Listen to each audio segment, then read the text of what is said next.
أجمعين. أما بعد فأعوذ بالله من الشيطان الرجيم. بسم الله الرحمن الرحيم.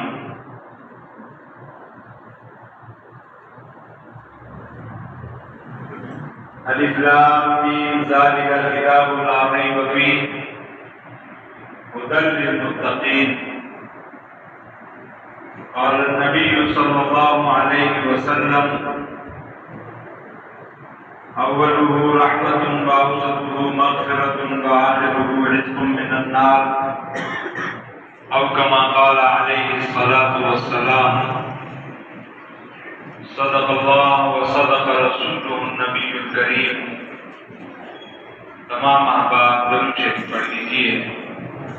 اللهم صل على سيدنا ومولانا محمد وعلى آل سيدنا ومولانا محمد وبارك وسلم عليه. اللهم صل على سيدنا محمد في الأولين والآخرين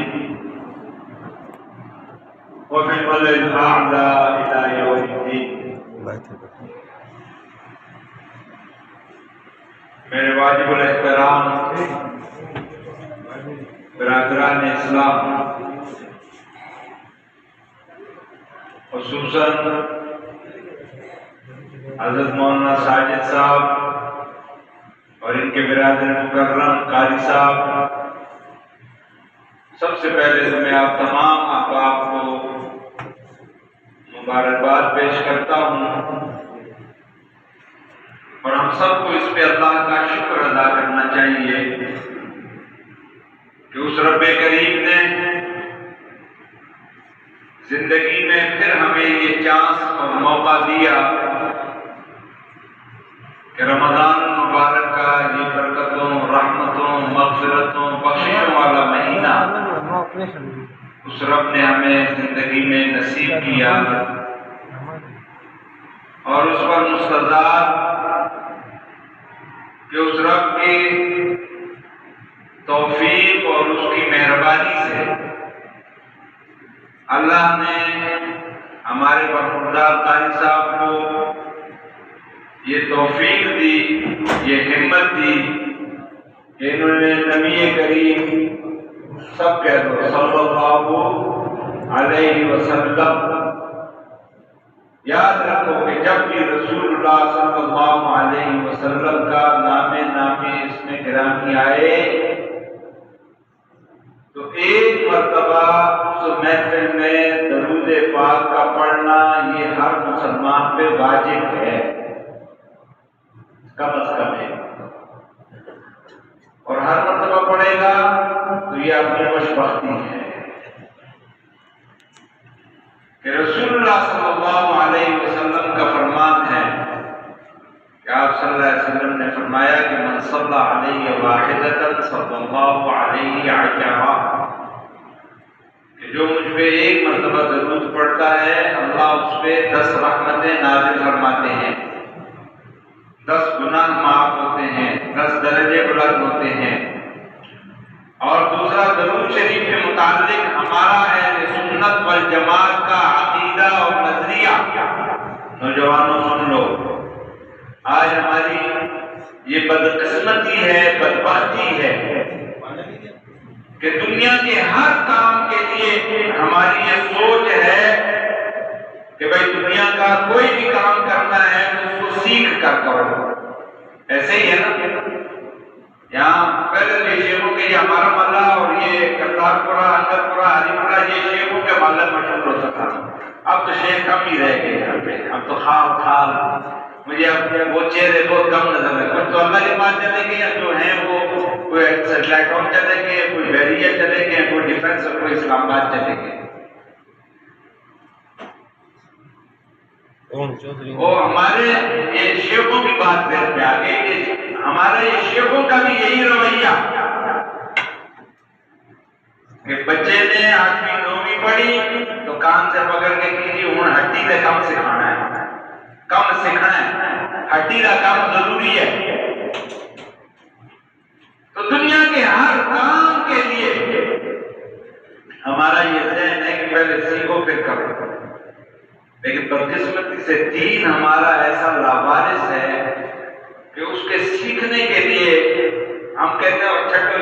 بچوں ماں پیوں کو سیکھ لیا، جو مولوی جی نے ڈال دیتا وہ کافی ہے۔ نہیں، دین بھی سیکھو گے، علماء سے پوچھو گے، پھر اللہ عمل کی بھی توفیق دے گا۔ یعنی موچی بننا ہے تو اس کے لیے بھی کہتے ہیں کہ وہ ٹانکا کس طرح لگانا ہے، کونڈا کس طرح پانا ہے، وہ سیکھنا پڑے گا۔ ڈرائیور بننا ہے تو پہلے اسکول میں داخلہ لینا پڑے گا کہ گیئر کس طرح لگانا ہے، اسٹیئرنگ کس طرح سنبھالنا ہے، کلچ کس طرح لگانا ہے۔ لیکن دین کے بارے میں ہماری بہت لاپرواہی ہے۔ قرآن آج ابھی الحمدللہ تراویح میں مکمل ہوا۔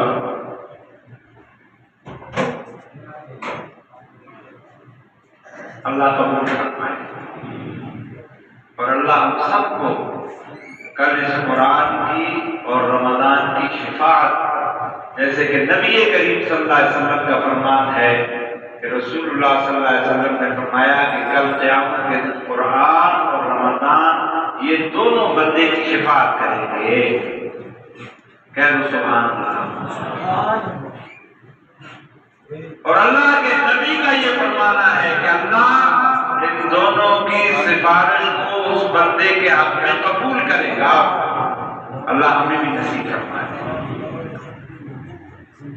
بات کر رہا تھا، بات دوسری طرف نکل گئی کہ رسول اللہ صلی اللہ علیہ وسلم درود شریف کے حوالے سے ہمارا اہل سنت والجماعت کا یہ عقیدہ ہے، یاد رکھو، چاہے وہ جبرتی ہے، چاہے وہ غریبی ہے، چاہے وہ اہل حدیث، چاہے وہ مقلد ہے، سب کا عقیدہ یہ ہے کہ کائنات میں جہاں کہیں بھی کوئی بھی شخص جب رسول اللہ صلی اللہ علیہ وسلم پہ درود پڑھتا ہے تو اللہ نے فرشتوں کی ایک جماعت مختص کی ہوئی ہے کہ وہ اس درود کو وصول کرتے ہیں اور وصول کر کے باقاعدہ لے جا کے رسول اللہ صلی اللہ علیہ وسلم کی خدمت اقدس میں اس پڑھنے والے کے نام اور اس کے والد کے نام کے ساتھ پیش کرتے ہیں۔ تو کتنی خوش قسمتی کی بات ہے کہ ہم گناہ گاروں خطا کاروں کا تذکرہ رسول اللہ کی محفل میں ہو جائے کہ اللہ فلاں ابن فلاں ہے، فلاں ابن فلاں ہے، اللہ کے محبوب اس نے آپ کو یہ تحفہ بھیجا۔ آج پاکستان دنیا میں ہم دیکھتے ہیں کہ اگر کسی ادنا ملازم کا تذکرہ اپنے باس کی محفل میں ہو جائے یا کسی ملازم کا تذکرہ اپنے جناب من مالک کی دکان کے سامنے ہو جائے کہ فلانا بڑا اچھا ہے جی، فلانے نے بڑا یہ کام کیا ہے جی، تو ہم کتنا خوش ہوتے ہیں، اتراتے ہیں کہ یار میرا تذکرہ جو ہے نا میرے باس کے سامنے۔ تو ذرا تصور کریں، تصور ہمارے بزرگ گزرے حضرت مولانا عبداللہ بخاری رحمۃ اللہ علیہ، یہ جو سفید ریش بیٹھے ہیں یہ انہوں نے دیکھا اور جانا ہوگا، اور یہاں آپ اس مسجد میں آئے ہیں میری یاد میں، اس وقت ہم بچے تھے، چھوٹے چھوٹے تھے، یہ 8-10 سال 12 سال عمر تھی۔ اللہ غنی کے رحمت فرمایا حضرت مولانا عبداللہ صاحب رحمہ اللہ کہ جو میرے والد مرحوم کے دست راز تھے، تو حضرت درخواستی رحمہ اللہ 60 کی دہائی میں پاکستان سے اس نیت سے ہجرت کر کے حج کے موقع پہ چلے گئے کہ میں نے اب مدینے رہنا ہے، واپس پاکستان نہیں آنا۔ یہ ہمارا یہ برخوردار یہ بھی مدینے کی پیداوار ہے، ان کے والد مرحوم الحمدللہ جامعہ فرقانیہ یہ آج جتنے بھی یہ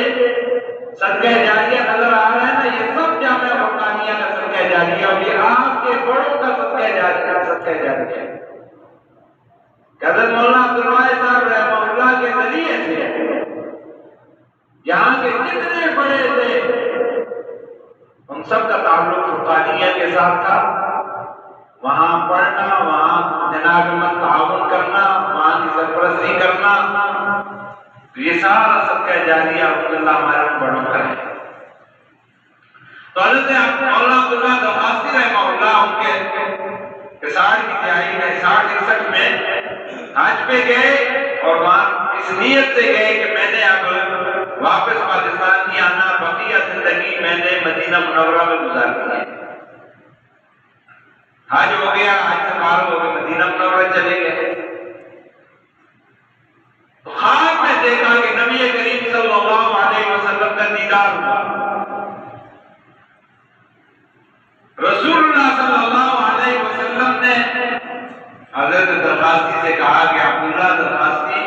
تم تو پاکستان چھوڑ کے یہاں میرے شہر میں آ گئے ہو، لیکن تمہاری ضرورت پاکستان میں ہے کہ جاؤ، وہاں دین کے کام کی ضرورت ہے۔ اور میرے بیٹے عطاءاللہ شاہ بخاری، نوجوانوں آپ کو پتہ نہیں ہے کون تھا عطاءاللہ شاہ بخاری۔ عطاءاللہ شاہ بخاری وہ شخصیت تھی کہ عشاء کی نماز کے بعد جب ممبر رسول پہ کھڑا ہوتا تو فجر کی اذانیں ہو جاتی تھی اور ہندو اور سکھ بھی اس کا قرآن سننے کے لیے آیا کرتے تھے۔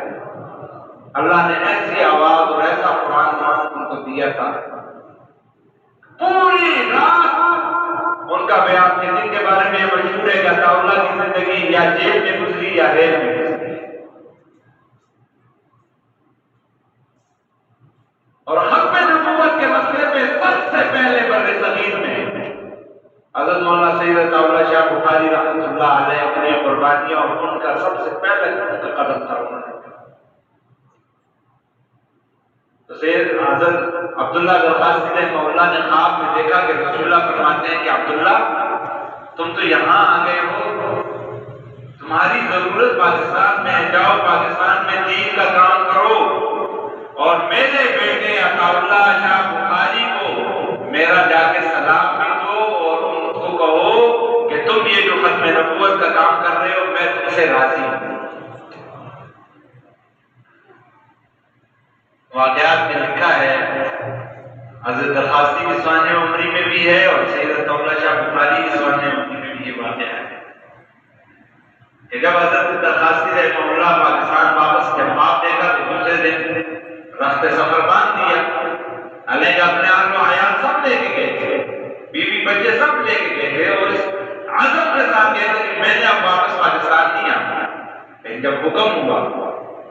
تو دوسرے دن ہی رخت سفر باندھ دیا، بچوں کو کہا وہاں جو اپنے متعلقین تھے بھائی میں تو جا رہا ہوں، تو جا رہے ہیں حضرت بکار حکم ہو گیا اب نہیں رک سکتا۔ تو جب پاکستان آئے خانپور تو دوسرے دن ملتان چلے گئے،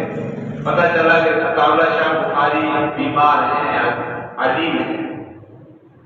خیر اطلاع تھی۔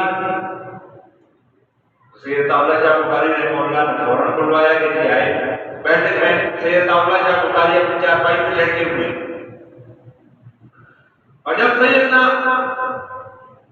حضرت عبداللہ درخاستی رحمہ اللہ نے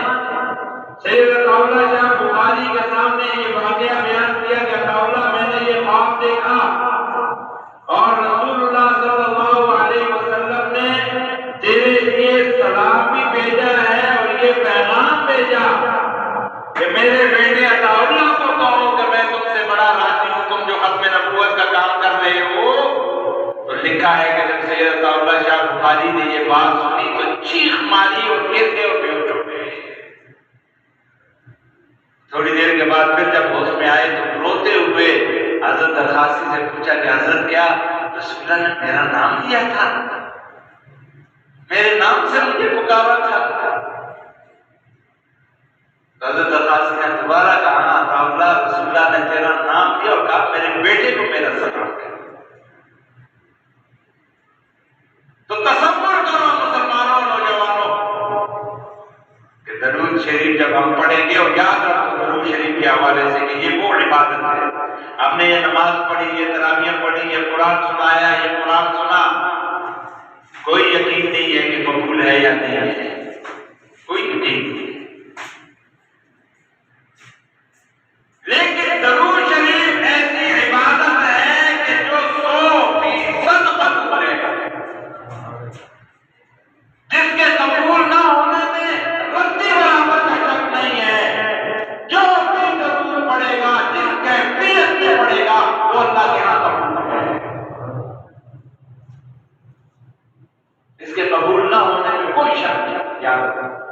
یہ ہر حال بات آپ کے رہا تھا بات کرنے کو یہی کہ جب بھی رسول اللہ صلی اللہ علیہ وسلم کا تذکرہ ہو یہ اپنی خوش بختی ہے، یہ اپنی خوش قسمتی ہے۔ میرا تو آج وہ بالکل نہیں تھا بیان کرنے کا، تو تھکاوٹ تھی، تو جب پورا ایک ہفتے سے جناب روزانہ تین چار پروگرام قریب 25 تاریخ کو جو ساتھا ہوا ہے اس کے بعد بالکل دل ہی ٹوٹ گیا ہے۔ المولم کے شکور صاحب ہمارے بڑے اچھے دوست تھے، اور عصر کے وقت میری ان کی بات ہوئی، عصر کے وقت نوجوانوں زندگی کا دل یہ حال ہے۔ مجھے ہمارے دوست شرجیل میر صاحب کلاس مارکیٹ میں ہوتے ہیں، وہاں کے صدر ہیں، ان کا مجھے فون آیا کہ وہ ایک دکان کا مسئلہ ہے، متروکہ وقف افلاح کی دکان ہے، اس کا مسئلہ ہے، تو مفتی صاحب جو ہے ان سے ملنا ہے، وہ ذرا ادارے والے تنگ کر رہے ہیں۔ میں نے مفتی صاحب کو فون کیا، ان کو صورتحال بتائی کہ یہ مسئلہ ہے اور ساتھی آپ سے ملنا چاہ رہے ہیں۔ مفتی صاحب نے مجھے کہا کہ ٹھیک ہے، آپ کل 2 بجے آپ آ جائیں، نظروں کے بعد نظر آؤں گا، تو آپ ساتھیوں کو بھیج دیں یا خود آ جائیں تو زیادہ بہتر ہوگا، ملاقات ہو جائے گی۔ تو میں نے شرجیل میر وغیرہ حضرات کو میں نے فون کر کے کہا، میں نے مفتی صاحب سے بات ہو گئی اور مفتی صاحب نے کل 2 بجے کا ٹائم دیا ہے، تو آپ زور سے پہلے آ جائیے گا، تو زور جا کے وہیں پڑھیں گے اور 2 بجے مفتی صاحب سے ملاقات ہو جائے گی۔ یہ عصر کے وقت کی بات تھی، اور اس وقت تقریباً یہی وقت نہیں، اس سے پہلے تقریباً 9:45 کے قریب میں وہی اسلام آباد کے پروگرام میں تھا کہ اطلاع آ گئی کہ مفتی صاحب اللہ کو پیارے ہو گئے۔ تو زندگی اس چیز کا نام ہے، کوئی پتہ نہیں کس وقت کس کیفیت میں کس وقت بلاوا آ جائے، اور اس لیے نبی کریم صلی اللہ علیہ وسلم کا فرمان ہے، رسول اللہ صلی اللہ علیہ وسلم نے فرمایا کہ اپنے آپ کو ہر وقت موت کے لیے تیار رکھو۔ اور یہ موت، یہ تو آج ہم چونکہ ہمارے کرتوت ایسے ہیں کہ ہم موت کے لیے تیار نہیں ہیں، ورنہ موت کو تو رسول اللہ صلی اللہ علیہ وسلم نے مومن کے لیے تحفہ قرار دیا ہے۔ موت کو تو رسول اللہ صلی اللہ علیہ وسلم نے اپنے خالق سے وصال کا ذریعہ قرار دیا ہے، اپنے معبود سے وصال کا راستہ قرار دیا ہے۔ حدیث مبارکہ میں آتا ہے نا، رسول اللہ صلی اللہ علیہ وسلم نے فرمایا کہ ایک وقت ایسا آئے گا کہ یہ کفار مسلمانوں پہ اس طرح جھپٹیں گے کہ جیسے دسترخوان پہ کھانا چک دیا جائے اور ایک دوسرے کو بلایا جاتا ہے، آؤ بھائی کھانا تیار ہے، اڑاؤ۔ تو صحابہ نے پوچھا یا رسول اللہ صلی اللہ علیہ وسلم کیا اس وقت مسلمان کمزور ہوں گے، تعداد میں کم ہوں گے؟ تو آپ صلی اللہ علیہ وسلم نے فرمایا نہیں، تعداد میں کم نہیں ہوں گے، نہ کمزور ہوں گے، بلکہ آپ صلی اللہ علیہ وسلم نے فرمایا کہ اس وقت مسلمانوں کے دل میں ہون پیدا ہو جائے گا۔ تو رسول اللہ صلی اللہ علیہ وسلم صحابہ نے پوچھا مل ہون یا رسول اللہ، کہ یہ ہون کیا ہے؟ تو آپ صلی اللہ علیہ وسلم نے فرمایا حب الدنیا و کراہیت الموت، کہ دنیا کی محبت اور موت کی کراہیت جب مسلمان میں یہ پیدا ہو جائے گی تو مسلمان ذلت اور رسوائی کے گڑھوں میں پڑ جائے گا۔ آج دیکھ لیں کہ ہم قوم بحیثیت قوم اور امت بحیثیت امت آج ہماری کیا کیفیت ہے کہ آج کتے، بلی، بچھو، سانپ، خنزیر کے حقوق کی تنظیمیں کام کر رہی ہیں، ان کے حقوق کی بات ہو رہی ہے، ان کے حقوق کی آواز ہو رہی ہے، لیکن اگر خون ازاں ہے تو وہ صرف مسلمان کا خون ازاں ہے، جبکہ مسلمان کے خون کی قیمت حدیث مبارکہ میں آتا ہے کہ حجۃ الوداع کے موقع پر رسول اللہ صلی اللہ علیہ وسلم نے جب حجۃ الوداع کا خطبہ دیا اس میں آپ صلی اللہ علیہ وسلم نے صحابہ سے پوچھا کہ میرے صحابہ بتاؤ یہ آج کا دن کون سا دن ہے، یہ آج کا مقام کون سا مقام ہے، یہ شہر کون سا شہر ہے؟ صحابہ کہتے ہیں ہم خاموش ہو گئے، ہم نے جواب نہیں دیا، ہم نے کہا شہر کے رسول اللہ صلی اللہ علیہ وسلم اس کا کوئی نیا نام کوئی نئی چیز تجویز کر رہے ہیں تو ہم نے کہا اللہ و رسول عالم کہ اللہ اور اس کا رسول بہتر جانتا ہے۔ تو پھر خود رسول اللہ صلی اللہ علیہ وسلم نے فرمایا کہ کیا یہ مقام عرفات نہیں ہے؟ ہم نے کہا بلا یا رسول اللہ۔ کہا یہ آج کا دن 9ویں ذی الحجہ کا دن نہیں؟ ہم نے کہا بالکل یا رسول اللہ۔ کہا یہ مہینہ ذی الحجہ کا مہینہ نہیں؟ ہم نے کہا بالکل یا رسول اللہ۔ کہا یہ شہر مکہ شہر نہیں؟ ہم نے کہا بالکل یا رسول اللہ۔ پھر آپ صلی اللہ علیہ وسلم نے فرمایا رب کعبہ کی قسم کہ ایک مسلمان کا خون وہ آج کے اس مقام سے، آج کے اس دن سے، آج کے اس شہر سے، تمام عظمتوں سے بڑھ کر ایک مسلمان کے خون کی قیمت ہے۔ اور آج مسلمان کے خون کی قیمت کیا ہوگی، کیا کیفیت ہے اس وقت؟ اور اس کی وجہ یہ ہے کہ چونکہ آج مسلمان قرآن سے دور ہو گئے، قرآن کی تعلیمات سے دور ہو گئے، سچے دل سے اپنے دل پر ہاتھ رکھ کے یہ بتائیں گے کہ آج تک ہمارے دل میں یہ خیال بھی آیا ہے کہ میں جو آج تک قرآن صحیح پڑھنا میں نے نہیں سیکھا۔ یاد رکھو قرآن کے 3 حق ہیں، 3 حق۔ پہلا حق قرآن کو صحیح تجوید کے ساتھ پڑھنا، یہ پہلا حق ہے، قرآن کا حق ہے ہر مسلمان کے اوپر۔ حافظ بننا ہر مسلمان کے لیے ضروری نہیں ہے، عالم بننا ہر مسلمان کے لیے ضروری نہیں ہے کہ ہر آدمی درس نظامی کے 10 سال لگائے، نہیں، ضروری نہیں ہے۔ مفتی بننا اگرچہ فطرتاً ہم پاکستانیوں میں 2 چیز اللہ نے قدرتی طور پہ مینوفیکچرنگ ہمارے اندر یہ بلڈ کی ہوئی ہے کہ پاکستانیوں میں 2 خوبیاں ہیں کہ ایک ہر پاکستانی مفتی بھی ہے اور دوسرا ہر پاکستانی ڈاکٹر بھی ہے۔ یہ 2 خوبیاں ہم میں موجود ہیں، یہ بلڈر ہمارے اندر موجود ہے کہ کوئی مسئلہ آپ بات کریں فوراً آپ کو فتویٰ مل جائے، اور نہیں ایسے نہیں ہے، ایسے طریقہ ہوتا ہے۔ اور اسی طرح کسی بیماری کا ذکر کریں تو فوراً ہومیوپیتھک نسخہ بھی مل جائے گا، ایلوپیتھک نسخہ بھی مل جائے گا، یونانی نسخہ بھی مل جائے گا، فلانی چیز کھا لو یا فلانی گولی کھا لو یا فلانا سیرپ پی لو۔ لیکن وہ مفتی کے جو 12 سال پڑھ کے مفتی بنتا ہے وہ بننا ہر مسلمان پہ فرض نہیں ہے، نہ حافظ بننا فرض، نہ قاری بننا فرض کہ 2 سال کا تجوید کا کورس کرے، اور نہ جناب مفتی بننا فرض۔ لیکن اچھا مسلمان بننا یہ ہر مسلمان پہ فرض ہے۔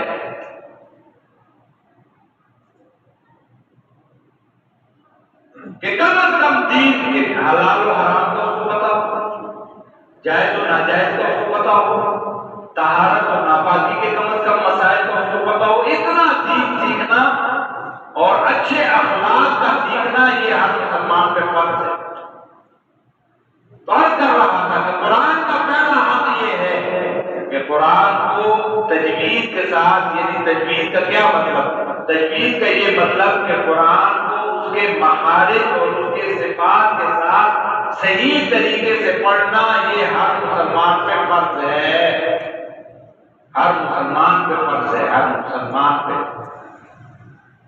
اور جو نہیں کرتا وہ گناہ کبیرہ کا مرتکب ہے۔ سچی بات بتاؤ کہ کیا آج تک ہمارے دل میں یہ خیال بھی پیدا ہوا ہے، یہ احساس بھی پیدا ہوا ہے کہ یار میں نے آج تک قرآن صحیح پڑھنا نہ سیکھ کر میں گناہ کبیرہ کا ارتکاب کر رہا؟ آج تک ہمیں یہ سوچ بھی پیدا ہوئی ہے، یا میں اپنی اولاد کو صحیح قرآن نہ پڑھوا کر نہ سکھلا کر میں گناہ کبیرہ کا ارتکاب کر رہا ہوں؟ کبھی یہ خیال بھی پیدا ہوا؟ میں نے جیسے شروع میں بات کی نا کہ دنیا کے ہر کام کے سیکھنے کے لیے، ہر کام کے لیے ہمارا یہ ذہن ہے کہ کوئی بھی کام کرنا ہے تو سیکھ کے کرو بھائی، لیکن دین کے ساتھ ہمارا رویہ یہ ہے کہ ہم کہتے ہیں اس کو سیکھنے کی کوئی ضرورت نہیں۔ ایک مولوی سے مولویاں سے بچے کی ذمہ داری ہے، دین جانے سے مولوی جانے، ٹھیکہ اسی مولویاں نو دے دیتا ہے، اسی نے اپنی دکانداری کرنی ہے، اسی نے اپنی تجارت کرنی ہے، اسی نے جناب اپنی عیش چھٹو کھاؤ پیو عیش کرو، کل کتنے بیٹی ہے مولویاں ہی پاگل ہے۔ ہمارا تو یہ ذہن تھا، مولوی پاگل نہیں ہے یاد رکھو، مولوی آپ کا ہمدرد ہے، ہمدرد، مولوی آپ کا غمخوار ہے، مولوی آپ کا وفادار ہے، اور یہ مولوی بامر مجبوری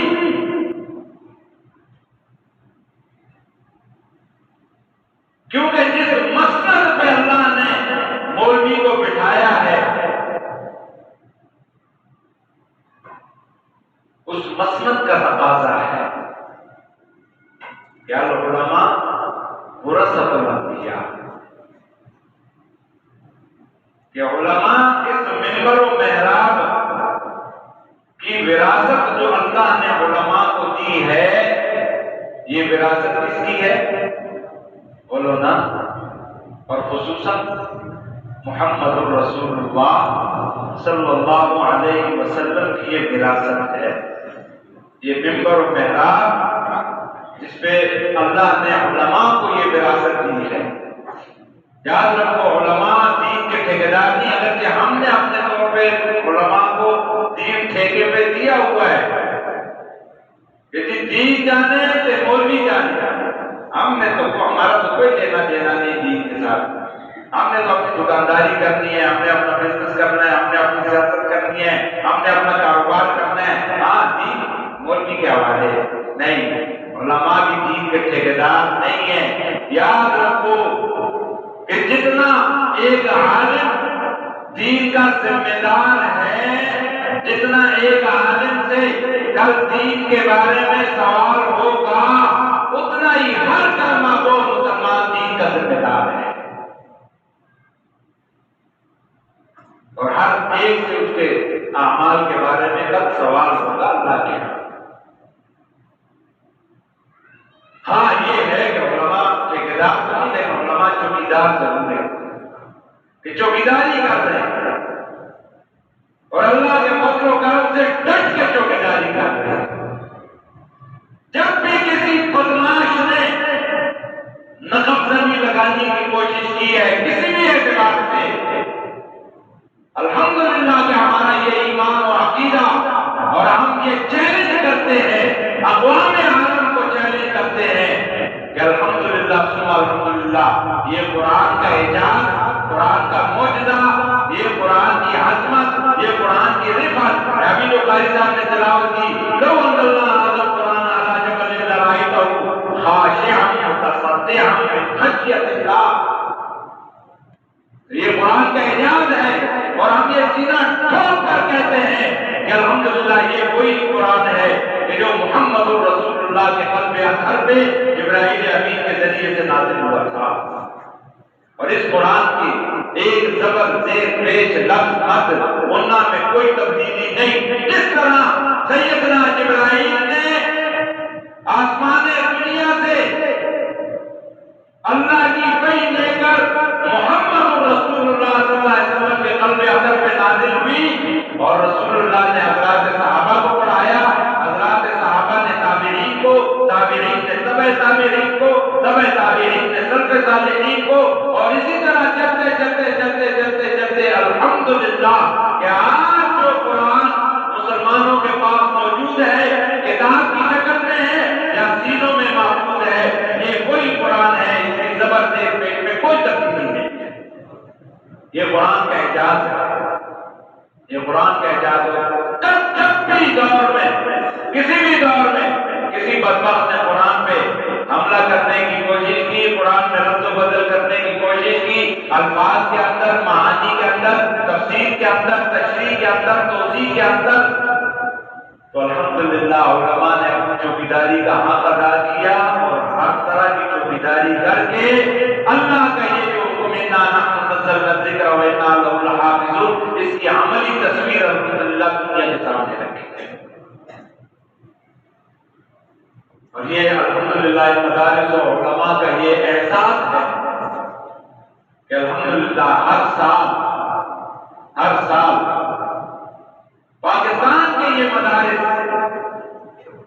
پاکستان کے یہ مدرسے کہ جن کے بارے میں ہمارا میڈیا بھی پروپیگنڈا کرتا ہے، ہمارے سیاستدان بھی پروپیگنڈا کرتے ہیں، ہمارے سیکولر بھی پروپیگنڈا کرتے ہیں، ہمارے بدین بھی پروپیگنڈا کرتے ہیں، اور یہ مدرسے کی جانب کی پڑھایا جاتا ہے، اور یہ بھی بچے مضایا کرتے ہو جی، اور یہ ٹھنڈیاں روٹیاں کھانا دے یا زکاتہ صدقاتہ تک پڑھانا دے، ایسا معاشرے کی کردار ہے۔ علماء کا کردار الحمدللہ ثم الحمدللہ کہ آج یہ جو دین کی رونق ہم دیکھ رہے ہیں نا، یہ صرف اللہ امدپورہ میں الحمدللہ ختم قرآن کے موقع پر یہ جو ہمیں رونق نظر آ رہی ہے، تو یہ ان علماء اور مدارس کی محنتوں اور قربانیوں کا نتیجہ ہے۔ اگر یہ مدارس اور یہ علماء نہ ہوتے تو جو حضرات اسپین گئے ہیں، جنہوں نے اسپین دیکھا ہے، وہاں اسپین میں قرطبہ کی جامع مسجد بھی دیکھی ہوگی، ذرا تاریخ اٹھا کر دیکھ لے کہ اندلس میں 800 سال مسلمان حکمران رہا،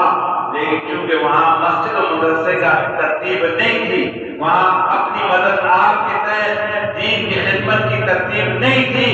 آج اندلس کی جامع مسجد لا الہ الا اللہ کی صدا کے لیے ترس رہی ہے،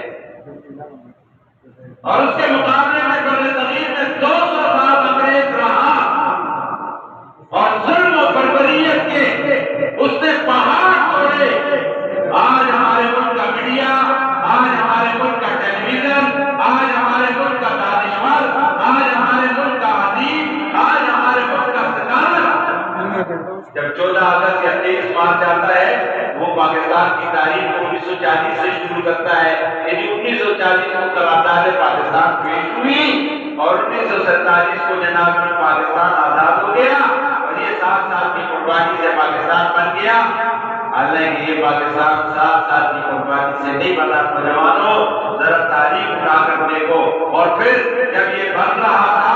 تو یہ بھی تاریخ اٹھا کر دیکھو کہ تیرے اور تیرے آباء و اجداد نے، کیونکہ یہاں اکثر شیخ وہ امرتسر کے شیخ ہیں یا لدھیانے کے شیخ ہیں، یہ جو خاندان زیادہ ہمارے یہ کرتارپورہ ہری پورہ اندرپورہ میں ہے، اب تو وہ پورے بھی مر گئے جنہوں نے ہجرت کی تھی، وہ ختم ہو گئی، اب تو یہ تمام جتنی یہ پوت بیٹھی ہے یہ تو وہ ہیں جو اس پاکستان میں پیدا ہوئے ہیں، ان کو پتہ بھی نہیں، تو وہ کتاب خاک و خون، صرف وہ خاک و خون پڑھ کہ کس طرح یہ ملک بنا، کہ 25 لاکھ میرے اور آپ کے بزرگوں نے اپنی جانوں کی بھی قربانیاں دی، اپنے وطن کی بھی قربانیاں دی، اور اپنی عزتوں کی بھی قربانیاں دی۔ لاکھوں ہماری مائیں بہنیں بیٹیاں کہ جن کو ہندو اور سکھ اٹھا کر لے گئے تھے، اور وہ ہندوؤں اور سکھوں میں گھروں میں رہی، مجبور ہو کر باندیاں بن کر رہی، اور انہی کے گھروں میں وہ مر گئی، کھپ گئی، تو تب جا کے یہ مملکت خدا دار حاصل ہوا تھا۔ اور آج تو ہمارے ایسے ایسے جناب فلاسفر پیدا کیے جا رہے ہیں، ایسے ایسے دانشور پیدا کیے جا رہے ہیں کہ جو آگے نوجوانوں کا ذہن بنا رہے ہیں میڈیا سے، پھر یہ جو دو قومی نظریہ، یہ کوئی دو قومی نہیں تھا، یہ تو ویسے اب یہ مولویوں نے بات جو کہی پاکستان دو قومی نظریے کی بنیاد پر بنا، اور جی پاکستان 27 جناب رمضان کو یہ ہمارے بزرگوں کی قربانیوں کی وجہ سے بنا، دو قومی نظریے کا انکار کیا جا رہا ہے کہ کوئی دو قومی نظریہ نہیں ہے، اور جی پاکستان کا مطلب کیا ہے؟ لا الہ الا اللہ محمد رسول اللہ، اور جی کہا جاتا ہے تو یہ نعرہ ہی لگایا تھا، یہ تو مولویوں نے نعرہ لگایا، اب اس طرح کی باتیں کی جائیں، اب اس طرح کی باتوں جی پاکستان کی اسلام کی بنیاد تھوڑی حاصل کیا جاتا ہے، اگر پاکستان اسلام کی بنیاد پہ نہیں تھا، لا الہ الا اللہ کی بنیاد پہ نہیں تھا، تو پھر مجھے یہ پوچھنے کا حق بنتا ہے، سوال کرنے کا میرا حق بنتا ہے، تو پھر میرے بزرگوں نے 25 لاکھ کے قریب جو میرے بزرگ جنہوں نے جا کے شہادت نوش کیا، اور لاکھوں میری مائیں بہنیں بیٹیاں جن کی عزتیں اور عصمتیں لٹی، تو پھر یہ قربانیاں کیوں دی گئی تھی؟ کیا ہندوستان میں نماز پڑھنے پہ پابندی تھی؟ کیا ہندوستان میں زکات دینے پہ پابندی تھی؟ کیا ہندوستان میں مسجد بنانے پہ پابندی تھی؟ کیا ہندوستان میں مدرسہ بنانے پہ پابندی تھی؟ نہیں، کوئی پابندی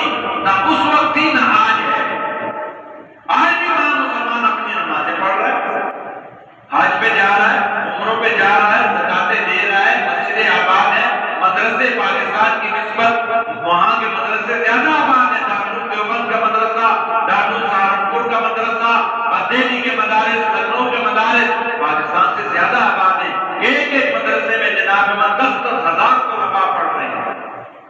لیکن اس وقت جو نعرہ لگایا گیا تھا کہ پاکستان کا مطلب کیا، لا الہ الا اللہ، اور دو قومی نظریہ نوجوانوں کو دیا گیا تھا کہ ہندوستان بر صغیر میں دو قومیں ہیں، ہندو قوم اور مسلم قوم، لہذا مسلمانوں کو اپنا علیحدہ مملکت دیا جائے جہاں پہ وہ محمد رسول اللہ صلی اللہ علیہ وسلم کی شریعت کے مطابق نظام قائم کر سکے۔ لیکن ہماری بدقسمتی ہے کہ 75 سال ہو گئے اور ہم اس نظام کے ساتھ اب تک غداری کر رہے ہیں۔ بات اسی طرح سے مل گئی یہاں، حالانکہ میں بیان کرنا نہیں چاہ رہا ہوں لیکن بیان ہو رہا ہے۔ یہ کوئی آپ میں سے کوئی بزرگ بیٹھا ہوئے کرامت ہے، آپ ماننے والوں کو کرامت ہے، اور میرا بالکل ذہن چینج ہو گیا تھا۔ وہ آپ نے پڑھی تھی وہ نعت بدل دے دل کی دنیا بدل دے، میرا بالکل ذہن چینج ہو گیا تھا۔ میرے ذہن میں یہ آتا کہ آج اس عنوان پہ بات کروں، یہ جس عنوان پہ میں کر رہا ہوں یہ بالکل میرے ذہن میں نہیں، میرے ذہن میں تھا کہ آج میں اس عنوان پہ بات کروں، یہ جو بدل دے دل کی دنیا، کیونکہ قرآن کا پیغام یہی ہے، رمضان کا پیغام یہی ہے۔ آج رمضان کو ہم نے صرف بھوکا اور پیاسا رہنا سمجھ لیا ہے کہ جس صبح کو لے کے شام تک کھاؤ پیو نہیں، بغیر رمضان نہیں، رمضان کا یہ پیغام نہیں، رمضان کا یہ مقصود نہیں، رمضان کا یہ مطلوب نہیں۔ اللہ نے جو رمضان اس امت محمدیہ اور اس سے پہلی امتوں کو جو دیا تھا، اللہ کیا کہتا ہے؟ اللہ کہتا ہے یا ایھا الذین آمنوا کتب علیکم الصیام کما کتب علی الذین من قبلکم۔ آگے اللہ کیا کہتا ہے؟ بولو لعلکم تتقون۔ یہ تو نہیں کہا کہ لعلکم جائعون، یہ تو نہیں کہا نا، اللہ نے تو یہ کہا کہ اے ایمان والو، اے اللہ پورے کے مسلمانوں جو ایمان کا دعویٰ کرتے ہو، یا ایھا الکافرون تو نہیں کہا، یا ایھا الناس تو نہیں کہا، یا ایھا الذین آمنوا، اے ایمان والو، سب کہہ دو الحمدللہ۔ اللہ کا شکر ہے کہ اللہ نے ہمیں یہ ایمان کی دولت دی ہوئی ہے، ہمیں اس پہ شکر ادا کرو کہ اللہ نے ہمیں دائرہ اسلام نصیب کیا ہوا ہے۔ ٹھیک ہے ہماری کمیاں ہیں، کوتاہیاں ہیں، کمزوریاں ہیں، سب کچھ ہے، لیکن اس کی کریمی پہ نگاہ ہے، وہ کرم کر دے گا انشاءاللہ۔ اللہ کہتا ہے ایمان والو، میں نے تم پہ روزے فرض کیے ہیں، تم سے اگلوں پہ بھی روزے فرض کیے تھے، اور تم پہ روزے فرض کرنے اور تم سے اگلوں پہ روزے فرض کرنے کا میرا مقصد، میرا مدعا، میری منشا، میری چاہت، میری طلب کیا تھی کہ میں تمہیں بھوکا رکھوں، کہ میں تمہیں اس مہینے میں رزق نہیں دے سکتا؟ نہیں، پر اللہ کے نبی کو کہتے ہیں کہ اس مہینے میں اللہ رزق میں برکت کر دیتا ہے، اس مہینے میں تو رزق میں وسعتیں پیدا ہو جاتی ہیں کہ کیلا 450 روپے کا درجن ہو تو پھر بھی کھاتے ہیں، سیب 350 روپے کا کلو ہو تو پھر بھی اللہ دیتا ہے۔ ہم حالات میں نہیں کھا سکتے، ان دنوں میں اللہ کھلاتا ہے، وہ بھی کھلاتا ہے، لیکن اللہ کہتا ہے کہ میں نے تم پہ اور تم سے پہلوں پہ یہ جو روزے رکھے ہیں، یہ صرف بھوکا رکھنے کے لیے نہیں رکھے،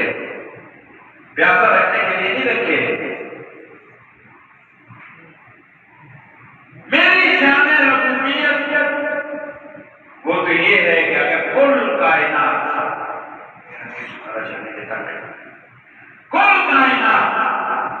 اور کائنات کی ساری مخلوقات، اور یہ بھی یاد رکھو کہ کائنات کی صرف 2 مخلوقات ہیں، ایک جن اور دوسرا انس، کہ ان کو اللہ نے اپنے اعمال کے اندر کسی حد تک اختیار کیا ہوا ہے، اور باقی جتنی بھی مخلوقات ہیں، چاہے وہ پرند ہے، چرند ہے، درند ہے، نباتات ہے، اشجار ہے، احجار ہے، پانی کے اوپر ہے، پانی کے اندر ہے، ہواؤں میں ہے، فضاؤں میں ہے، خلاؤں میں جہاں بھی ہے، تو اللہ کہتا ہے کہ ساری مخلوقات کیا کرتے ہیں؟ یسبح بحمدہ، یہ میری تسبیح بیان کرتے ہیں۔ ٹھیک ہے نا؟ ساری مخلوقات، صرف دو مخلوق ہیں، جن اور انس، اور پھر جن اور انس میں بھی جو اشرف المخلوقات ہے، جو جس پہ اللہ نے اپنی نیابت اور خلافت کا تاج پہنایا ہے، وہ کون ہے؟ وہ حضرت انسان ہے۔ کہ حضرت انسان کو اللہ نے اپنے اعمال میں تھوڑا سا اختیار دیا، اعمال کے اختیار کرنے کا، یہ اپنے اعمال کو خود اپنی چوائس پہ اختیار کر سکتا ہے۔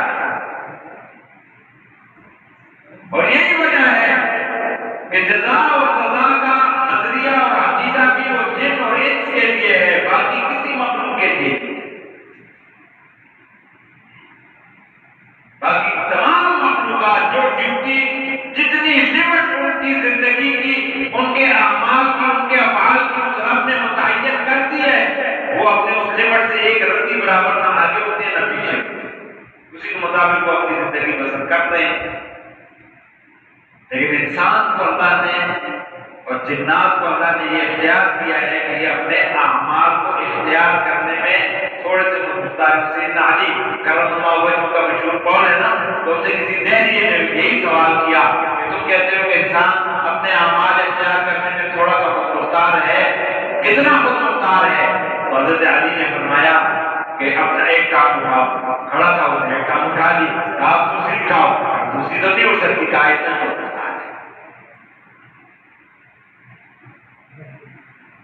اور یہی وجہ ہے کہ یہ جزا اور سزا کا جو عقیدہ ہے، یہ اسی بنیاد پہ کہ اعمال انسان خود اختیار کرتا ہے، اسی وجہ سے اللہ کی طرف سے اس پہ جزا بھی اور سزا بھی ہے۔ اعمال صالحہ کرے گا اللہ کی طرف سے انعامات، اعمال سیئہ اختیار کرے گا پھر اس جناب من جوتے پڑیں گے۔ یہ جزا اور سزا کا تصور اسی وجہ سے انسان مجبور محض نہیں ہے، یہاں رکھو، حیوانات کی طرح، جانوروں کی طرح مجبور محض نہیں ہے۔ انسان کو اللہ نے اشرف المخلوقات کا خطاب دیا ہے اور اپنی خلافت اور نیابت، انی جاعل فی الارض خلیفہ، یہ جو اپنی خلافت کا جو تاج دیا ہے وہ اس وجہ سے دیا۔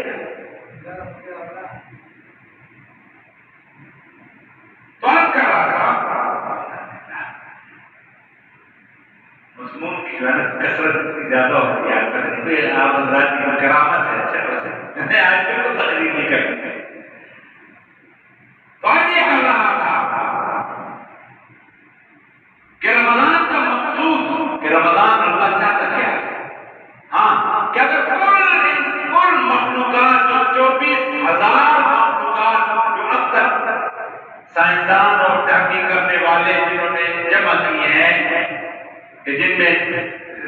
اجار بھی ہیں، نباتات بھی ہیں، سمندروں میں رہنے والی، ہواؤں میں رہنے والی، زمین کے اوپر، زمین کے نیچے، جتنی تقریباً 24,000 مخلوقات کی اب تک نشاندہی ہوئی ہے، یہ ساری کی ساری، ویسے بعض میں جیسے میں نے آج کیا کہ باقی ساری مخلوقات کہ وہ تو ویسے بھی ہر وقت اللہ کی تسبیح اور تحمید کرتی ہیں، لیکن انسان اور جن نے یہ 24 گھنٹے کے لیے سجدہ و سجود ہو جائیں اور اللہ کی تسبیح و تحمید و تحلیل کریں، تو اللہ کی ربوبیت میں رتی برابر بھی کوئی فرق نہیں آئے گا۔ اور اگر یہ ساری مخلوقات مجموع جن و انس کے یا اللہ سے بغاوت بھی اختیار کر لیں تو تب بھی رتی برابر کوئی فرق نہیں آئے گا۔ تو اللہ کہتا ہے کہ اے میرے بندو، اے ایمان والو، میں نے جو یہ روزہ تمہارے لیے رکھا ہے، تم سے پہلوں کے لیے رکھا ہے، تو یہ اس لیے رکھا ہے کہ لعلکم تتقون، تاکہ تمہارے اندر تقوی پیدا ہو جائے۔ اور تقوی کے دو معنی علماء نے کیے ہیں، ایک علماء نے کیا ہے کہ میرا ڈر پیدا ہو جائے، اور اس سے اوپر والا جو معنی علماء نے کیا ہے کہ میری محبت پیدا ہو جائے۔ تقوی کا معنی صرف ڈر ہی نہیں ہے، تقوی کا معنی محبت بھی ہے۔ اور دیکھنے میں یہ آتا ہے کہ محبت کا جو رشتہ ہوتا ہے وہ ڈر کے رشتے سے زیادہ مضبوط ہوتا ہے۔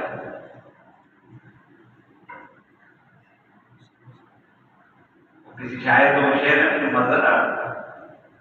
کیا ہے شعر و شاعر میرے سے یہ شوگر جب سے ہوئی ہے حافظہ بھی کمزور ہو گیا اور معاملات بھی جفا جو عشق میں نہ ہو تو وہ جفا جو عشق میں ہو وہ جفا ہی نہیں ظلم محبت میں نہ ہو تو وہ محبت ہی نہیں اس طرح کا کوئی شعر ہے کہ عشق کا جو معاملہ ہوتا ہے اور جب وہ عشق اللہ کے ساتھ ہو عشق حقیقی عشق مجازی نہیں جب وہ اللہ کے ساتھ محبت پیدا ہو تو پھر یہ بھوک اور یہ پیاس اور یہ رات کا جاگنا اور یہ بھوکا رہنا پھر یہ کوئی معنی نہیں رکھتا لیکن آج الحمدللہ 29ویں شب ہے پورا رمضان اجزا پر رمضان نے قرآن سنایا آپ نے سنا ہم نے سنا اپنا بھی اللہ نے توفیق دی ہوگی کچھ دن میں پاؤ وعدہ پاؤ سپارہ خود بھی پڑھا ہوگا کچھ ذکر اذکار بھی کیے ہوں گے لیکن نوجوانوں ٹھنڈے دل سے غور کرو کیا اس رمضان کے شروع ہونے سے پہلے اور آج تک ہم نے روزے بھی رکھے ہم نے تراویح بھی پڑھی ہم نے تھوڑے بہت اللہ کی توفیق و مہربانی سے اعمال بھی کیے تو کیا ان اعمال اور ان روزوں اور اس قرآن کے سننے اور پڑھنے نے میری اور آپ کی زندگی میں کوئی انقلاب بھی لایا کوئی تبدیلی بھی آئی ہے یا نہیں آئی ہے اللہ کا شکر الحمدللہ سبحان اللہ نہیں آئی ہے یہ بڑے فکر کی بات ہے اور اس وجہ کیا ہے کہ آج یہ قرآن میرے اور آپ کے دل پہ اثر نہیں کر رہا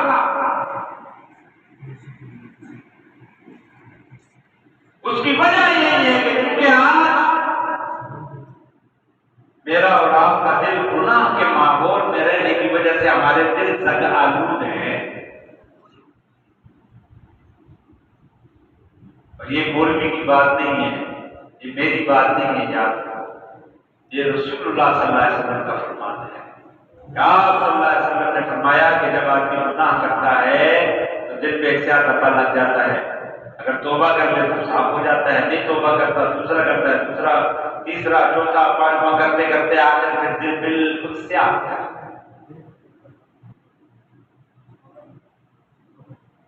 اور دل اللہ نے انسان کے وجود میں اللہ کی تجلیات اللہ کی انوارات اللہ کی برکات اس کو کیچ کرنے کے لیے اللہ نے مین ٹاور رکھا ہے یاد رکھو اور یہ سائنس کی ترقی کرنی ہے نا سائنس کی ترقی الحمدللہ کے دین کی حقانیت کو مزید واضح کر رہی ہے سائنس دین کے ساتھ نہیں ٹکرا رہی ہے یاد رکھو ہر نئی آنے والی ایجاد اس سے رسول اللہ صلی اللہ علیہ وسلم کی فرامین اور آپ صلی اللہ علیہ وسلم کی تعلیمات کی حقانیت واضح ہو گئی میں آج یہ ساتھی نے کلپ مجھے بھیجا کہ سائنس ناسا نے آج یعنی 1400 سال بعد آگے بڑی مضبوط مشینریوں کے ذریعے اور کیمروں کے ذریعے اور آلات کے ذریعے ناسا نے تصدیق کی ہے کہ اس اجرام فلکی کے اندر ایک ستارہ ہے کہ جس کو جناب من کھٹکھٹانے والا ستارہ انہوں نے بھی کہا ہے کہ اس کی آواز ایسے آ رہی ہے کہ جیسے کوئی ناک کرتا ہے دروازے میں ناک کرتا ہے اور میرے نبی نے آج سے 1400 سال پہلے اس کی بشارت بتا دیا تھا کہ والسماء والطارق وما ادراک ما الطارق النجم الثاقب ناسا آج 1400 سال بعد آگے اس کی تصدیق کرتا ہے کہ واقعی اس کائنات کے نظام میں ایک ستارہ ہے کہ جس کی ریڈیشن کی آواز ایسی آ رہی ہے کہ جیسے کوئی دروازے پہ ناک کرتا ہے اور انہوں نے آج بڑی مشینریوں کے ذریعے اس کی آواز کو ریکارڈ کیا اور اس کی حرکات کو ریکارڈ کیا اور اس وقت سوشل میڈیا پہ وہ بہت وائرل ہو گئی ہے وہ کلپ ہے لیکن میرے نبی نے آج 1400 سال پہلے قرآن میں اللہ نے بتا دیا والسماء والطارق اور پھر اللہ کو کہتے ہیں وما ادراک ما الطارق تمہیں پتہ ہے کہ الطارق کیا ہے النجم الثاقب کھٹکھٹانے والا بہت بات ہے. یہ جتنی بھی سائنس ترقی کر رہی ہے، جو ہم مرے جا رہے ہیں سائنس پہ، تو ہر نئی چیز وہ قرآن کی حقانیت اور رسول اللہ کی حقانیت کو بیان کرتی ہے. مثال کے طور پہ آج سے 200 سال پہلے مسئلہ نامہ اعمال کا سمجھنا اور سمجھانا اتنا مشکل مسئلہ ہوتا تھا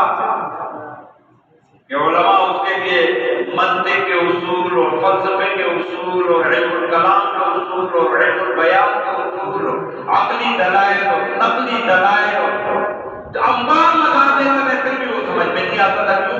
اس لیے کہ اللہ کہتا ہے کہ ہر ایک کا نامہ اعمال وہی کل قیامت کے دن یا دائیں ہاتھ میں ہوگا یا بائیں ہاتھ میں ہوگا.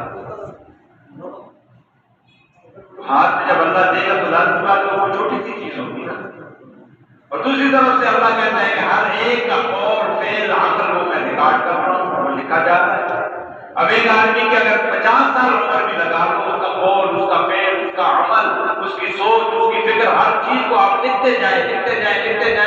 تو میرا خیال ہے کہ کم از کم ایک آدمی کے لیے یہ جتنا یہ مسجد کا ہم دیکھ رہے ہیں اتنا احاطہ ہو تو کم از کم ایک آدمی کے اعمال اس میں آ جائیں گے، رجسٹر بن جائیں گے.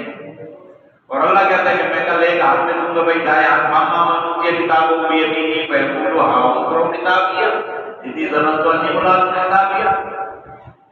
اللہ کہتا ہے میں یا دائیں ہاتھ میں پکڑاؤں گا یا بائیں ہاتھ میں پکڑاؤں گا. لیکن آج جدید سائنس نے اس مسئلے کو سمجھنا بالکل آسان کر دیا ہے کہ آج ہم دیکھ لیں گے کمپیوٹر کی اتنی سی ہارڈ ڈسک جناب من، اتنی سی ہارڈ چپ، یہ میرے اور آپ کے موبائل میں اتنا سا جناب من کو کیا کہتے ہیں وہ کارڈ جو ہے میموری کارڈ، سمجھے نہیں؟ پہلے تو چلو 2 GB اور 10 GB، اب تو گیگا بائٹ آ رہے ہیں. پھر لاکھوں GB وہ اتنے سے جناب موبائل میں میری جیب میں آپ کی جیب میں موجود ہے.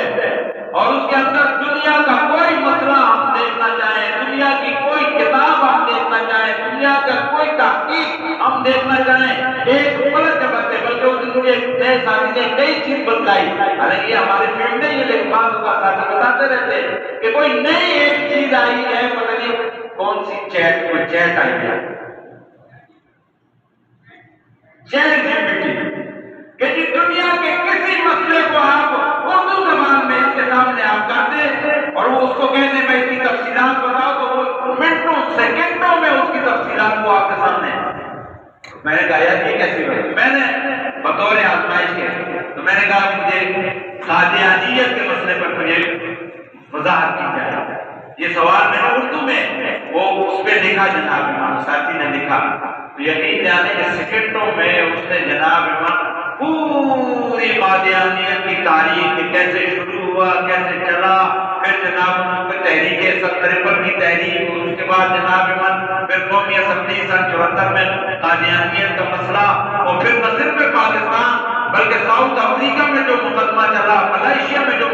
ساری تفصیلات اس نے چند سیکنڈ میں میرے سامنے رکھ دی کہ اگر اس کو پرنٹ کیا جائے تو اسے پوری کتاب بن جائے.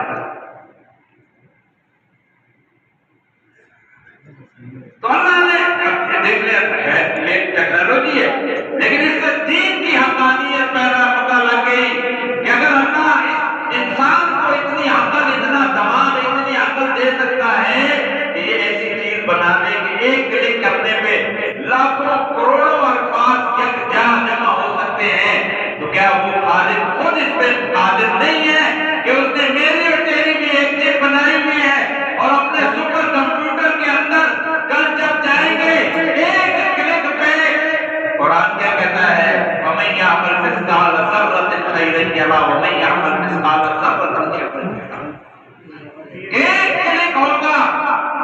اور اس پہ تیری اور میری زندگی کے تمام اعمال خیر کے ہیں تو وہ بھی سامنے آئیں گے اور شر کے ہیں تو وہ بھی سامنے آئیں گے. قرآن کیا کہتا ہے کہ قرآن کہتا ہے کہ اس وقت یہ بندہ پکارے گا، اس وقت ہم چیخ اٹھیں گے کہ ماں لہٰذا کتاب، ہائے اللہ یہ کیسی کتاب ہے، یہ کیسا بایو ڈاٹا ہے، لا یغادر صغیرۃ ولا کبیرۃ، اس نے تو نہ میری کوئی چھوٹی حرکت تو بات کو چھوڑا اور نہ کسی بڑی کو چھوڑا ہے، اور ایک چیز جناب من سامنے آ جائے.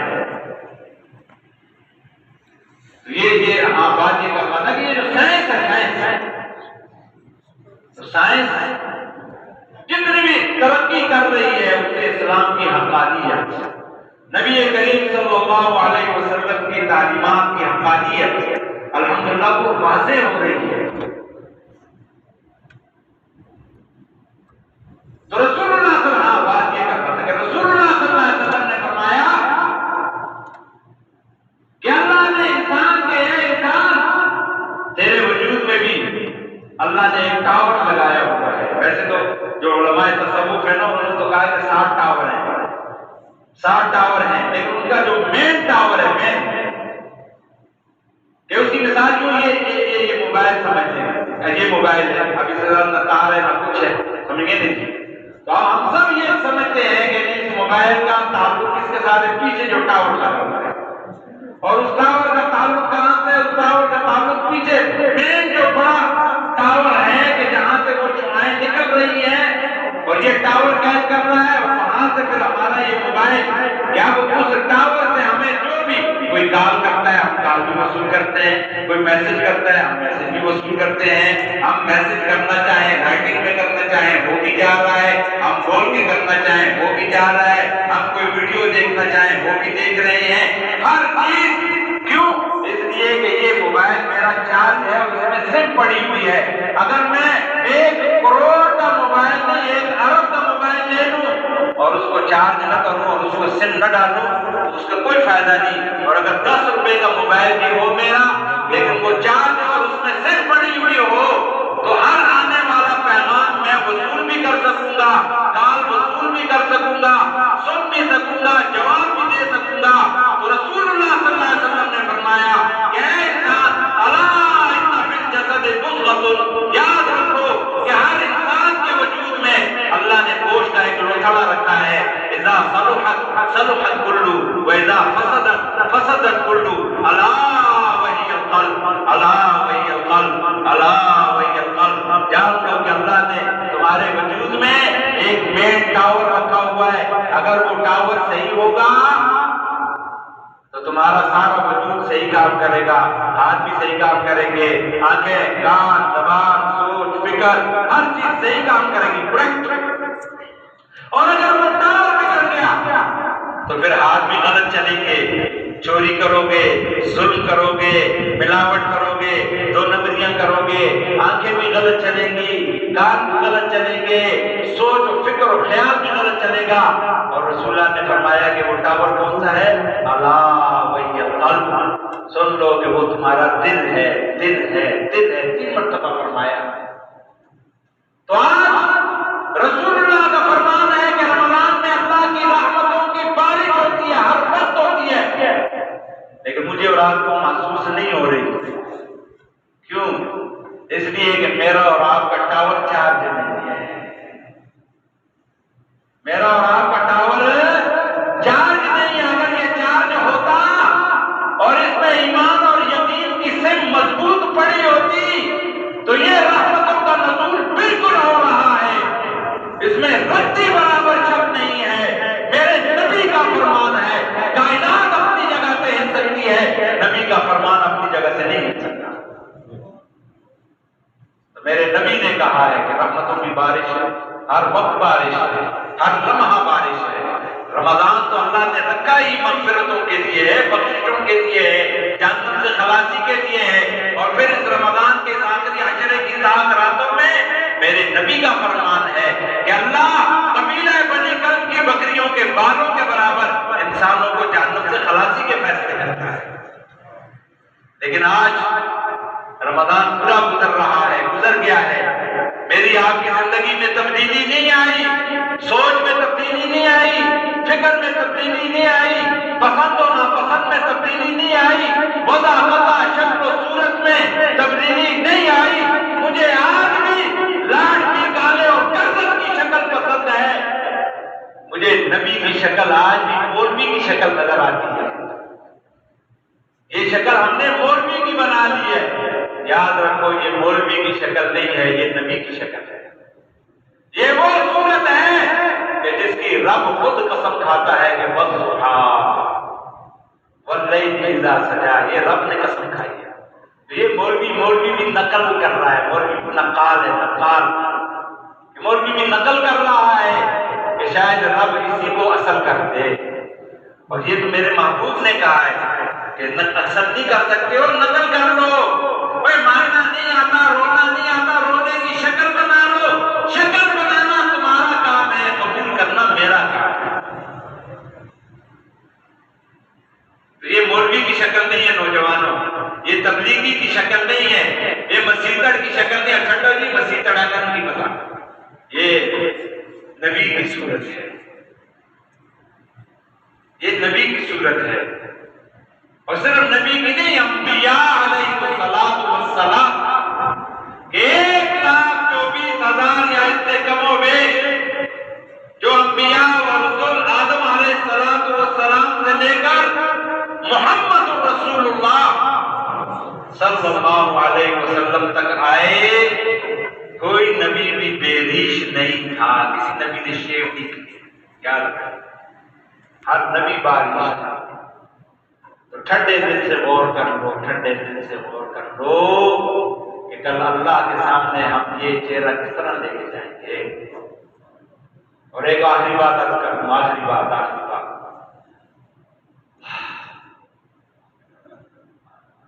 ایک اللہ والا بیٹھا ہوا ہے، اچھا مجھے احساس ہو رہا ہے، ادراک ہو رہا ہے کیا حضرات کی محبت ہے، اخلاص ہے، ورنہ اتنا میں چل نہیں سکتا۔ یاد رکھو نوجوانوں کہ یہ داڑھی سنت کے مطابق رکھنا ہے، یہ ہم چوسی داڑھی، اس کی بھی کوئی مدت نہیں ہے، یہ جو ہم چوسی داڑیاں رکھی ہوئی نا، اور اب تو اللہ معاف کرے، میں تو اپنے نوجوانوں کو ڈانٹتا رہتا ہوں، یار شیو کراؤں کہ داڑھی کی توحید ہے۔ یہ آج کل جو فیشن کے اعتبار سے داڑھی رکھتے ہیں، یہاں سے کٹ اور یہاں سے کٹ اور ادھر سے پتلی کی ہوئی اور ادھر سے لمبی کی ہوئی اور عجیب قسم کی شکل و صورت بنائی ہوئی ہے، یہ داڑھی یہ سنت کی توحید ہے، یاد رکھنا، یہ سنت کی توحید ہے، توحید۔ اس سے اچھا یہ ہے کہ بالکل صاف کر، بالکل صاف کر، کیونکہ اتنی داڑھی ہے، اتنی امچوسی داڑھی ہے، کبھی کوئی فائدہ نہیں ہے۔ داڑھی رکھنی ہے تو سنت کے مطابق داڑھی۔ تو آج کہہ رہا تھا، میں بات ختم کرتا ہوں، یہ بات نبی ہوئی ہے کہ رمضان اور رمضان کی یہ رحمتیں، مغفرتیں، بخششیں کہ پورا رمضان گزر گیا، میری اور آپ کی زندگی تبدیل نہیں ہو رہی، اعمال میں تغیر نہیں آ رہا، سوچ میں تبدیلی نہیں آ رہی، پسند اور ناپسند میں ابھی تک تبدیلی نہیں آئی۔ اس کی وجہ کیا؟ اس کی وجہ یہ کہ یہ ٹاور، اس ٹاور کو چارج کرنا پڑے گا، اور یہ ٹاور کس طرح چارج ہوتا ہے؟ رسول اللہ صلی اللہ علیہ وسلم نے فرمایا لِكُلِّ شَيْءٍ سِقَالَةٌ وَسِقَالَةُ الْقُلُوبِ ذِكْرُ اللَّهِ، کہ ہر چیز کو زنگ لگتا ہے، اور ہر چیز کے لیے زنگ ہٹانے کے لیے اللہ نے ہر چیز پیدا کی، اور دل کو جو زنگ لگتا ہے تو وہ تلاوت قرآن اور ذکر اللہ سے وہ زنگ لگتا ہے۔ تھوڑی رمضان کا یہ پیغام، تھوڑی سی اپنی زندگیوں کے اندر ذکر کے حوالے سے تھوڑا سا ذکر، اور اس تصور کے ساتھ کہ جب ذکر کریں کہ میرے دل سے اللہ زنگ اتار رہا ہے اور ایمان کا نور پیدا ہو رہا ہے۔ اور الحمدللہ ثم الحمدللہ کہ آپ کی پڑوس میں حضرت مولانا قاضی مشتاق صاحب، وہاں باقاعدہ ذکر کی محفل ہوتی ہے، روزانہ فجر کے بعد ہوتی ہے، سمجھے جی۔ آج اپنے ڈاکٹردار کو بھی میں کہتا ہوں کہ باقاعدہ یہاں بھی ذکر کر رہا ہوں، ٹھیک ہے نا؟ تو یہ ذکر کی محفل ہے، اور ابھی آپ کی تعلیم کے لیے تھوڑا سا میں آپ کو سکھلا دیتا ہوں، بتلا دیتا ہوں کہ سلسلہ چشتیہ، قادریہ، سہروردیہ اور نقشبندیہ یہ 4 سلاسل ہیں۔ تو انشاءاللہ جب یہ ٹاور چارج ہوگا نا، یہ ٹاور، تو پھر انوارات و برکات جو اللہ کی طرف سے آ رہی ہیں، دیکھیں سیدھی سی بات ہے کہ اگر ہم یہ سارے یہ جتنی کھڑکیاں ہیں ان کے اوپر ہم کالے پیپر لگا دیں، اور دن کے 2 بجے سورج اپنی پوری آب و تاب کے ساتھ چمکے، لیکن جو یہاں اندر بیٹھا ہوگا وہ تو یہی کہے گا اس بار تو سورج ہے ہی نہیں، اچھا اندھیرا ہے۔ اللہ کی رحمتوں کا نزول، یعنی میرے ساتھ خود یہ سال 91 کی بات ہے، مدینہ منورہ میں ہم باہر چھتریوں کے پاس بیٹھے ہوئے تھے، عصر کے بعد کا وقت تھا، عصر کی نماز ہم پڑھی اور وہاں باہر چھتریوں کے پاس ہم بیٹھے ہوئے تھے۔ مدینہ منورہ میں ایک بزرگ تھے ہمارے، اب اللہ کو پیارے ہو گئے، وہی جنت البقیع میں مدفون ہے، اللہ ان کے درجات بلند فرمائے، اللہ ان پہ اپنی کروڑوں رحمتیں نازل فرمائے۔ تو ہم بیٹھے ہوئے تھے، درود شریف پڑھ رہے تھے، انہوں نے فوراً میری طرف متوجہ ہوئے اور مجھے کہا کہ اوپر روزے کی طرف دیکھو۔ میں نے دیکھنا شروع کیا، کہا تو محسوس ہو رہا ہے؟ نہیں ہو رہا۔ کہا تو محسوس نہیں ہو رہا؟ میں کہا نہیں ہو رہا۔ پھر کہتے ہیں کیا استغفار، اور پھر مجھے کچھ وظائف دیے کہ یہ پڑھو۔ پھر میں نے ان سے بعد میں اس وقت مجھے ہمت نہ ہوگی، دوسرے دن پھر میں نے کہتا کہ اخبارات تجلیات کی بارش میں تجھے دکھانا چاہ رہا تھا۔ تجلیات کی بارش ہو رہی ہے اور اللہ کے نبی کا فرمان ہے، اور 24 گھنٹے رمضان میں تو لوٹ سیل لگتی ہے نا، ویسے 24 گھنٹے حدیث مبارکہ میں آپ حضرات نے حدیث بڑی سنی ہوگی کہ رسول اللہ صلی اللہ علیہ وسلم نے فرمایا کہ بیت اللہ شریف کے اوپر 24 گھنٹے 120 رحمتیں نازل ہوتی ہیں، اور پھر وہ رحمتیں کائنات میں جہاں کہیں کچی پکی کوئی بھی مسجد ہے، یہ جتنی بھی مساجد ہیں، ان کا روحانی کنیکشن بیت اللہ کے ساتھ ہے، روحانی کنیکشن بیت اللہ کے ساتھ ہے۔ رسول اللہ نے فرمایا کہ پھر وہ تمام رحمتیں پوری کائنات میں پھیلا دی جاتی ہیں۔ یہ تو ہماری کوتاہی ہے، کمزوریاں ہیں، ہماری نالائکیاں ہیں، اور اس کرم اس رب کی طرف سے کوئی کمی نہیں۔ تو آپ تمام حضرات ایک مرتبہ درود شریف پڑھ لیں،